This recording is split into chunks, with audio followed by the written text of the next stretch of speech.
හරියටම ඉංග්‍රීසි මුල සිට සරලව. ආයුබෝවන් යාළුවනේ lesson number 67. එත 7 වෙනි පාඩමෙන් අද මම ආවා ඔයාලට තවත් අලුත් පාඩමක් අරගෙන. මම ඉංග්‍රීසි YouTube නාලිකාවෙන් මාව subscribe කරේ නැත්නම් අදම subscribe කරන්න. හරියටම ඉංග්‍රීසි මුල සිට සරලව ඉගෙන ගන්න. හොඳයි. අද පාඩමෙන් අද මම කතා කරන්න යන්නේ තවත් අලුත් වාක්‍ය රටාවක්. අපි කතා කරලා නැහැ මේක ඉස්සෙල්ලා. It is easy. යම් කිසි දෙයක් අපිට පහසුයි කියලා කියන්නේ කොහොමද? අපි දන්නවා යාළුවනේ easy කියන්නේ easy. It's an easy work. ඒක හරි ලේසි. මට ලේසි වැඩක් ඒක. කොහොමද අපි ඒක කියන්නේ? It's easy work. මෙන්න මේ easy කියන වචනය අපි easy කියන්නේ එතකොට easy work පහසු වැඩක්. ඒතර මේක අපිට සාමාන්‍ය භාවිතයේදී මේ easy කියන එක පාවිච්චි වෙන්නේ යම් කිසි වූ නාම පදයක් විස්තර කරන්න. easy work. යම් කිසි වූ ක්‍රියාවක් ලේසි නම් අපි ඒකට කියනවා easy work කියලා. ඒක ලේසි වැඩක්. easy work. විභාගේ පාස් වෙන එක ලේසි වැඩක්. නෑ මොකක්ද easy වැඩක්. ලේසි වැඩක් කරලා අපිට කියනවා easy. easy work. ඒතර adjective එකක්. එහෙම නැත්නම් නාම විශේෂණයක් විදිහට තමයි easy සාමාන්‍යයෙන් easy කියන වචනේ තනියෙන් පාවිච්චි කරලා පාවිච්චි වෙන්නේ. හැබැයි යාළුවනේ මෙන්න මේ easy කියන වචනේ අපිට පුළුවන් අලුත්ම වාක්‍ය රටාවක් විදිහට පාවිච්චි කරන්න. අපි කියන යම් විදිහට ඒ දේ කරන්න පහසුයි. මෙන්න මේ විදිහට හදන්න පහසුයි. අපිට රොටි හදන්න පහසුයි. easy to make, easy to make. යන්න පහසුයි. යන්න ලේසි. easy to go. කන්න ලේසි. easy to eat. ඔන්න ඔය විදිහට අපිට හරිම ලේසි. හරිම ලේසියෙන් ඒක කියන්න පුළුවන්. easy to tell. easy to read. කියවන්න පුළුවන් ලේසි. ඔන්න ඔය විදිහට අපි කොහොමද මේක වාක්‍ය රටාවක් පැටර්නයක් විදිහට පාවිච්චි කරන්න කියලා තමයි අද අපි පාඩමේ බලන්නේ. හොඳයි. බලන්න යාළුවනේ අපි උදාහරණ වාක්‍ය තුන. It is easy to make a box. Make a box. Make a box කියන්නේ යාළුවනේ පෙට්ටියක් හදනවා. එතකොට easy to make කියන්නේ හදන්න ලේසි. හදන්න ලේසි. කොහොමද අපි වාක්‍යය එන්නේ? It is easy to make a box. පෙට්ටියක් හදන්න ලේසි. පෙට්ටියක් හදන්න පහසුයි. අපිට පෙට්ටියක් හදන්න ලේසියෙන් පෙට්ටියක් හදාගන්න පුළුවන්. ඒක කොහොමද අපි කියන්නේ? It is easy to make a box. ඊළඟ වාක්‍යෙට එමුනේ.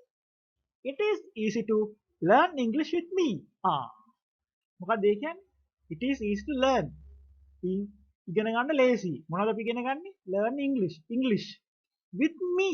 with කියන අන්න with කියන preposition with කියන්නේ සමග. ඒතකොට with me. me කියන්නේ මම. මා. pronouns එක. මා කියන pronouns එක තමයි me කියන්නේ. ඒකට with me මාත් එක්ක. මාත් එක්ක ඔයාලට ඉංග්‍රීසි ඉගෙන ගන්න ලේසි. කොහොමද අපි කියන්නේ? It is easy to learn English with me. මාත් එක්ක ඉගෙන ගන්න ඉංග්‍රීසි ඉගෙන ගන්න ලේසි. It is easy to learn English with me. ඉංග්‍රීසි ඉගෙන ගන්න ලේසි කාත් එක්කද මාත් එක්ක with me. හොඳයි.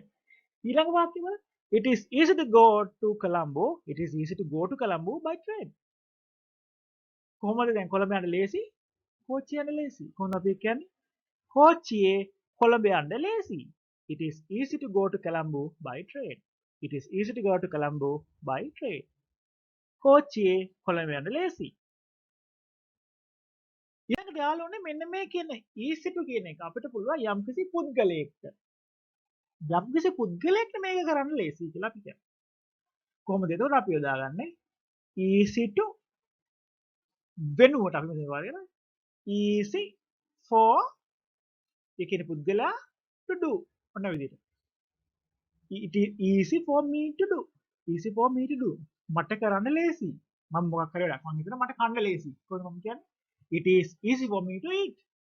මට කන්න ලේසි ඉන්දියාප්ප. කොහොමද මම කියන්නේ? It is easy for me to eat string hoppers. String hoppers කියන්නේ ඉන්දියාප්ප. එතකොට it is easy for me to eat string hoppers. හොඳයි අපි බලමු උදාහරණයක් දැන්. It is easy for me to learn new language. It is easy for me to learn. It is easy කියන්නේ මොකද්ද? ඒක ලේසි. යම් දෙයක් ලේසි. For me කාටද ලේසි? මට ලේසි.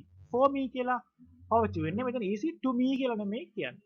easy for me මට ලේසි. මෙතන යාළුවනේ for කියන එක සඳහා කියලා තේරුම ගන්න එපා. මෙතන මේ වාක්‍ය රටාව සඳහා යොදාගන්නේ for me කියලා.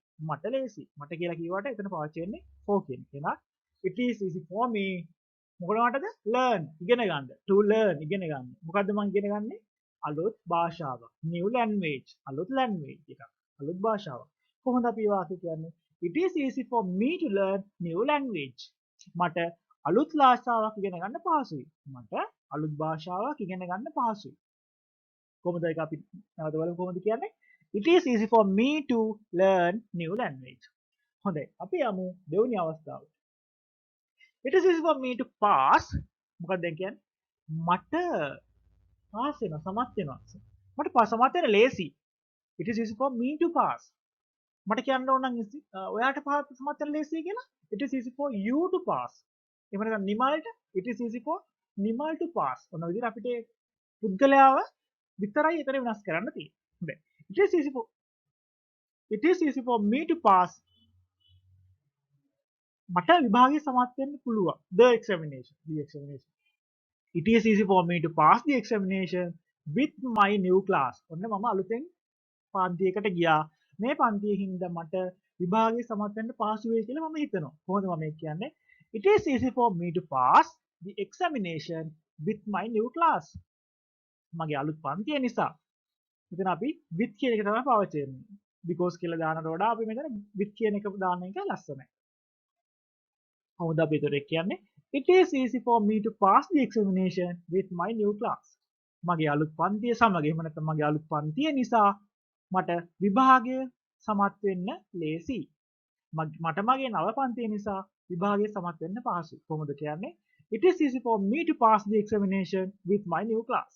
මේක බලමු අපි සුනිල්ට කොහොමද කියන්නේ? සුනිල්ට විභාගය සමත් වෙන්න ලේසි අලුත් පන්තියකට ගිය නිසා. කොහොමද? It is easy for Sunil to pass the examination with his new class. ඔහුගේ අලුත් පන්තිය නිසා with his new class. ඊළඟ වාක්‍යය යාළුවනේ It is easy for Nimal. නිමල්ට ලේසි. දැන් ඔන්න අපි නිමල් ගැන කතා කරමු. It is easy for Nimal to go to Kandy buy a car. නිමල්ට කාර් එකේ නුවර යන්න පහසුයි. හොඳයි යාළුවනේ ඔන්න ඔය විදිහට අපිට easy it is easy කියන එක යොදාගෙන වාක්‍යය නිර්මාණය කරගන්න පුළුවන්. කොහොමද අපි විතර ආකාර දෙකක් කියන ගත්තා? මොනවද? It is easy to drink, easy to go. ඒ විදිහට easy විතරක් යොදාගෙන ඊළඟට ඒ පහසු වෙන්නේ කාටද කියන එක අපි යොදා ගන්නවා for සමග එකතු කරගෙන. කොහොමද? It is easy for me to go. It is easy for me to learn. It is easy for Nimal to eat. ඔන්න ඔය විදිහට අපි ඒ වාක්‍ය රටාව නිර්මාණය කරගන්න පුළුවන්. මතක තියාගන්න යාළුවනේ මේකේ නැත යන අර්ථය කොහොමද අපි නැත යන අර්ථය ගන්නෙ? It is not easy for. ඒතර it is not easy for me to go. ඔන්න ඔය විදිහට අපිට not එකතු කරලා නැත යන අර්ථය ගන්න පුළුවන්. ඒ වගේම ප්‍රශ්නාර්ථය ගන්න පුළුවන්. Is it easy to go?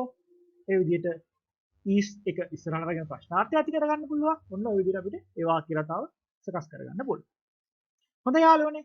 අද අපි කතා කරේ එතකොට easy to කියන එක. යම් දෙයක් කරන්න පහසුයි කියන එක. අපි අලුත් පාඩමකින් නැවත හමු වෙමු. මම English YouTube නාලිකාවෙන්. මම subscribe කරලා නැත්නම් අදම subscribe කරන්න. හරියටම ඉංග්‍රීසි මුල සිට සරලව ඉගෙන ගන්න. Thank you.